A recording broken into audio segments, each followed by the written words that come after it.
Hello everyone, I'm Brian. Today I'm reacting to the Bhagavad Gita, Chapter 5. Dramatic reincarnate recited in Sanskrit and English with text translation. So anyways, I'm going to do the Sanskrit version because there's so much more information in it, even though some of it's kind of, I wouldn't say necessarily irrelevant, but adds more context to words. So it's a little bit overly descriptive, but I think that works best for me. So let's go ahead and get started.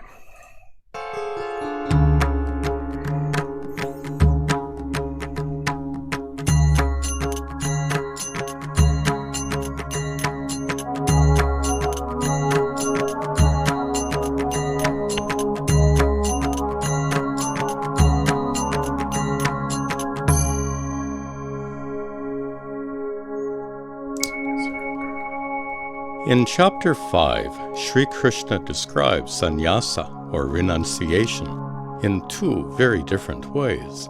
He first explains it conventionally, as withdrawing from worldly activities to devote yourself exclusively to the pursuit of spiritual knowledge. But this kind of renunciation is not an option for Arjuna, who must fulfill his responsibilities on the battlefield and practice karma yoga. Sannyasam karmana. Sorry, subtitles is not needed here because it already comes with it. I turned it on. Anyway, sorry about that. Krishna punaryogam cha samshasi yachreyayetayorekam thanme bruhi sunischitam. Sannyasa karma yogasya nishreyasakaravubhau tayostu karma sannyasat karma yogo vishishyate nyeya sanitya sannyasi. Sorry, I'm going to be pausing just to make sure I read and understand. So if you want to watch this uninterrupted, please go to Swami Tadatmananda's YouTube page and watch it. He is a complete renunciate who neither hates nor craves.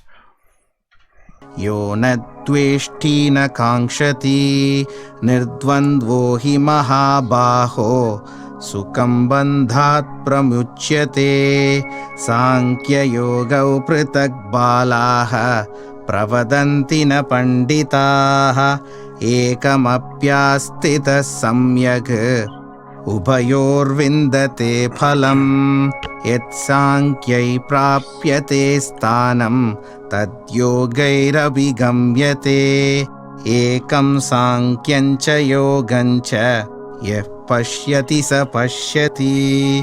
Sannyasastu mahabaho dukkhamaptum ayogataha yoga yukto munir brahma nachirena-adhigacchati yoga yukto vishuddhatma vijitatma jitendriyah. Okay, I was wondering why he preferred karma over sannyasa yoga. Complete disconnect of the material world as opposed to actions or karma yoga. And I was wondering, he's saying it's very difficult to do, if I saw it correctly, sannyasa yoga, or the abandoning of the material world. And I was like, okay, I get it. You know, if you're so involved in the material world where you can't disconnect from it, it's going to be very hard for you to do that. It's better to, in a sense, gain enlightenment by participating in the world, perhaps. Again, by karma, meaning doing your duty, doing your job, doing what is expected of you. Sorry. So that's how I'm understanding that so far. You've not renounced anything. You have not practiced it. It's very difficult. Right now, the easier things to do is to participate in the sense of this Maya, but do it in a very perceptive and knowledgeable way. understand who you truly are by still participating in this world by karma, bhakti, jnana, or Raja Yoga. Well, Raja seems a little bit weird. But either by karma, bhakti, or jnana yoga. And that's how I'm understanding so far. Let me know if I'm wrong. Sarvabhutatma bhutatma kurvannapi na lipyate. Now Sri Krishna describes a different kind of sannyasa or renunciation that's based on spiritual knowledge. Worldly activities are done by your body and mind, not by Atma, your true self.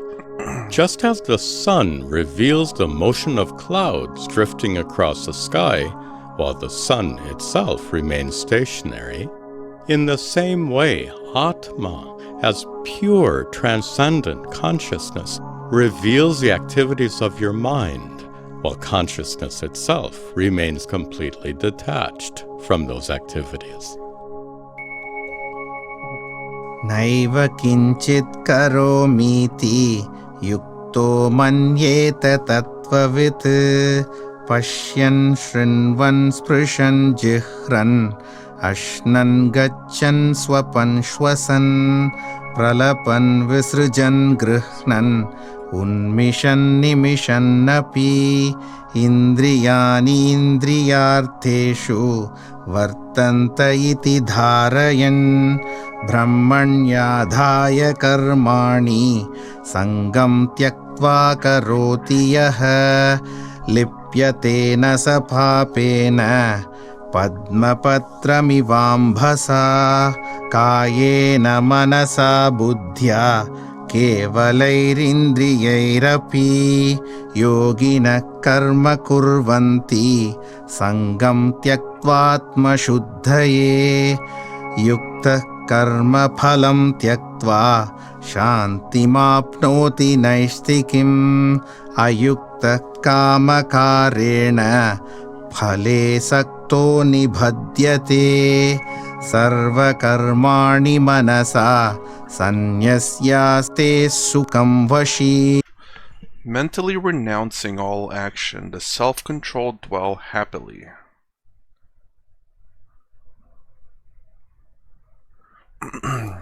So I'm guessing here, because you expect nothing, you can, it's, how do I say, because you expect nothing, and if you get nothing, well, that's what you expected.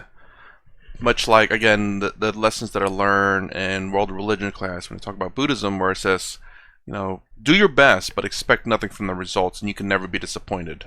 I'm not exactly verbatimly saying what my teacher said, but again, that was the thing that started my journey to what I'm doing now, but how I kind of reduced my suffering through life. So, in a sense, expect nothing from your actions. But it's mentally renounce all actions, though. That's Navadware pure dehi naiva kurvanna karayan na kartrutvam na karmani lokasya srijati prabhuhu na karma phala sayyogam swabhavastu pravartate. Actions take place due to the nature of your body and mind. Your true self, Atma, is not the agent of those actions. Yet this truth remains hidden when Atma is covered by the so-called veil of ignorance. By removing that ignorance, you can discover the divinity that dwells within yourself and in all creatures.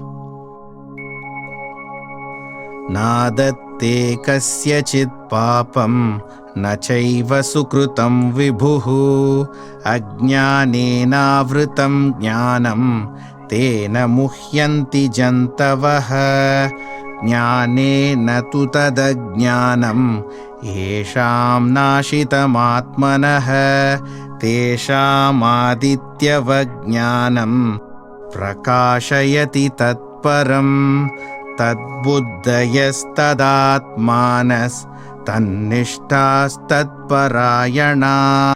with minds with minds and hearts fixed on Atma, establish in Atma, focus on Atma. गच्छन्त्य पुनरावृत्तिम् ज्ञाननिर्धूतकल्मषाः विद्या विनयसम्पन्ने ब्राह्मणे गविहस्तिनि शुनि चैव श्वपाके च पंडिता समदर्शिनः इहैव तैर्जितः सर्गो येषां साम्ये स्थितं मनः निर्दोषं हि समं ब्रह्म तस्माद् ब्रह्मणि ते स्थिताः नः प्रहृष्येत् प्रियं प्राप्य नोद्विजेत् प्राप्य च प्रियं स्थिरबुद्धिर्रसम्मूढो ब्रह्मविद् ब्रह्मणि स्थितः. So the last quote here, let me just go back real quick. Not elated by pleasant experiences, nor disturbed by the unpleasant.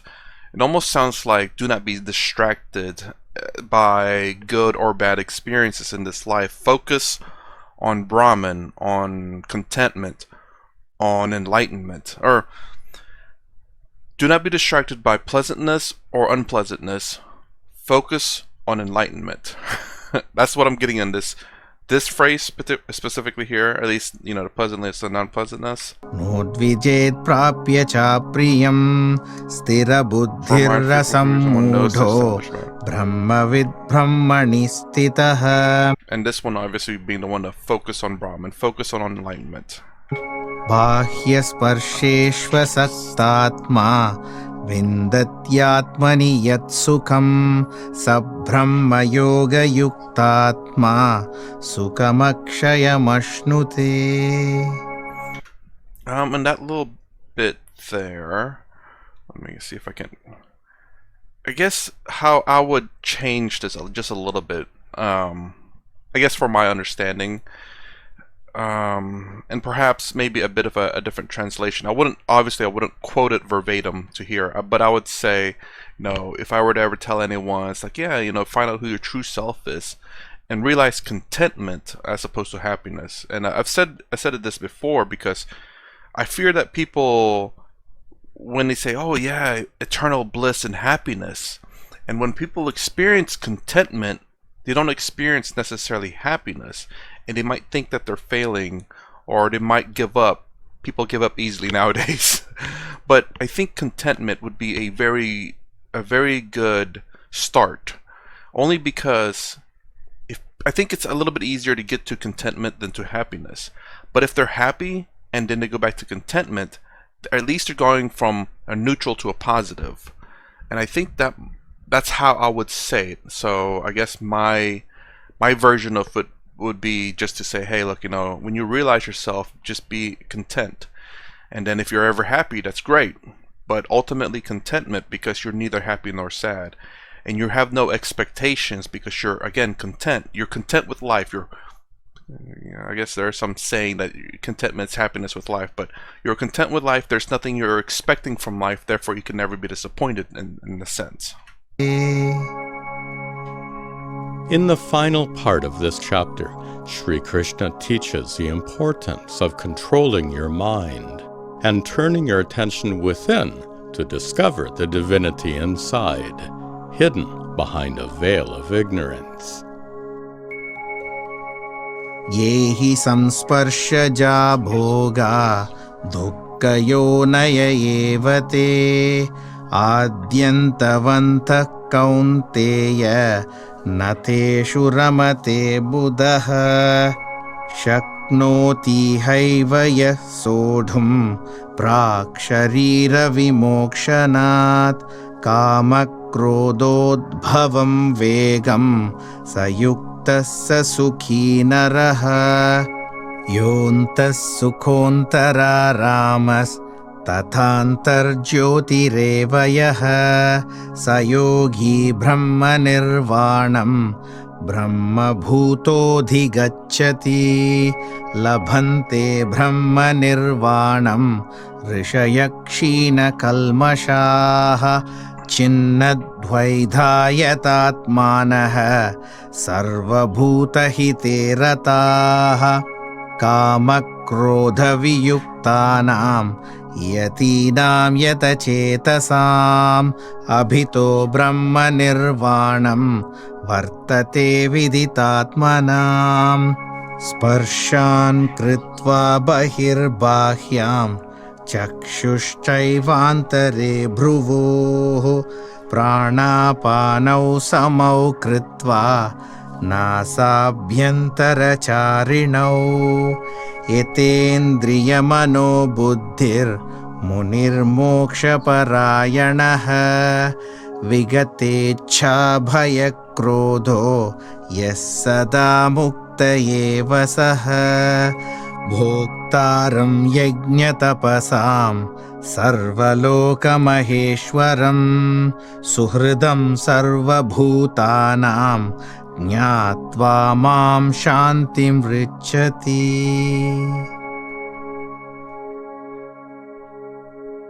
Om Tat Sat Iti Srimad Bhagavad Gita Upanishadsu Brahma Vidyayam Yoga Shastre Shri Krishnarjuna Samvade Sannyasa Yogo Nama Panchamodhyayaha.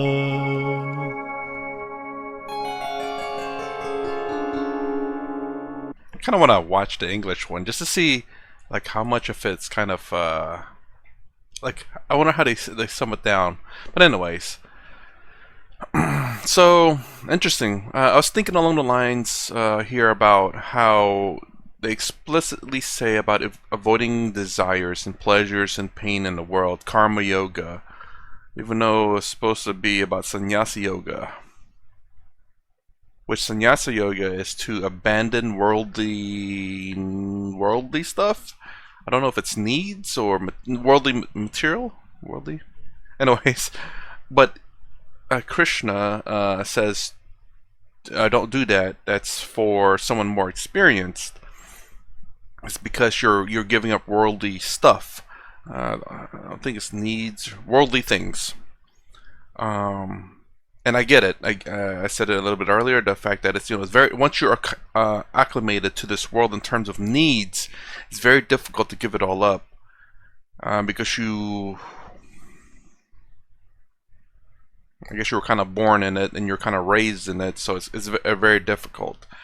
But I guess karma yoga, at least in terms of Arjuna, it's much easier. But or is it easier, or is it that he has to play it out? It almost made it seem like Krishna is saying that karma yoga is easier for you. Is it? Did I understand that correctly, or is it that he must play out his role in this war? That he has to do his duty, his dharma. Let me know which. I can't quite remember, but it made it seem like it said it was easier for him. No. But renunciation Arjuna is difficult for the immature. Yeah, there we go. Oh, what a click! I did it in the second try. Yeah. For the immature, sacred practice karma quickly attain Brahma. So, knowledge and karma are one. He who perceives the truth perceives. Knowledge gained by karma yoga is practically and properly against the truth of folk. And different opposites. Okay, here we go. Oh, here we go. Oh, that's right at the very beginning. I want to read this very beginning part. Like, how does he ask which is better for him, and how Krishna answers yoga. Sannyasam karmanam Krishna punaryogam cha samshasi. So okay, so at the bottom says sannyasam karmanam Krishna punaryogam. I can't see that samsasi. यच्छ्रेयये तयोरेकं तन्मे ब्रूहि सुनिश्चितम् सन्न्यासः कर्मयोगश्च निःश्रेयसकरावुभौ तयोस्तु कर्मसन्न्यासात् But compared to renunciation, karma yoga is better. Krishna has a preference? Or why? कर्मयोगो विशिष्यते ज्ञेयः स नित्यसन्न्यासी यो न द्वेष्टि न काङ्क्षति निर्द्वन्द्वो हि महाबाहो सुखं बन्धात् प्रमुच्यते. He is indifferent to opposites, O Arjuna. He is easily liberated from bondage. सांख्ययोगौ पृथक् बाल Knowledge and karma yoga, the childish considered separate, not the wise. प्रवदन्ति न पण्डिताः एकमप्यास्थितः सम्यक् उभयोर्विन्दते फलम् यत्साङ्ख्यै प्राप्यते स्थानं तद्योगैरभिगम्यते एकं साङ्ख्यं च योगं च यः पश्यति स पश्यति सन्न्यासस्तु महाभाग. So is my theory, I suppose, correct about sannyasa yoga? How renunciation is very difficult because we're so deep into Maya, so deep into the material world that's so difficult to give up. So that's the reason why we do other yogas instead that will help us get enlightenment in a different way, as opposed to giving up material things. Is that why? Is that why he's saying it's difficult for the immature? दुःखमाप्तुम् अयोगतः योगयुक्तो मुनिर्ब्रह्म न चिरेणाधिगच्छति योगयुक्तो विशुद्धात्मा विजितात्मा जितेन्द्रियः सर्वभूतात्मभूतात्मा कुर्वन्नपि न लिप्यते. Okay. Now Sri Krishna describes a different kind of sannyasa or renunciation that's based on spiritual knowledge. Worldly activities are done by your body and mind, not by Atma, your true self. Just as the sun reveals the motion of clouds drifting across the sky, while the sun itself remains stationary, in the same way, Atma, as pure transcendent consciousness, reveals the activities of your mind, while consciousness itself remains completely detached from those activities.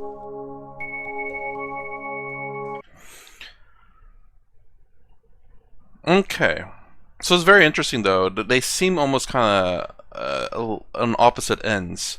I can't remember if they said that in here or not, but the only reason why I say opposite ends is because the renunciation, sannyasa yoga, is kind of like the opposite of karma yoga, to some degree. As in, karma requires action, sannyasa kind of doesn't, I believe, but at the same time, even if you don't do action, you're still practicing karma yoga. Well, there's a Sadhguru said a phrase, I can't quite remember verbatim, but along the lines of action and inaction is action. It's all action. Action and inaction is action, in a sense.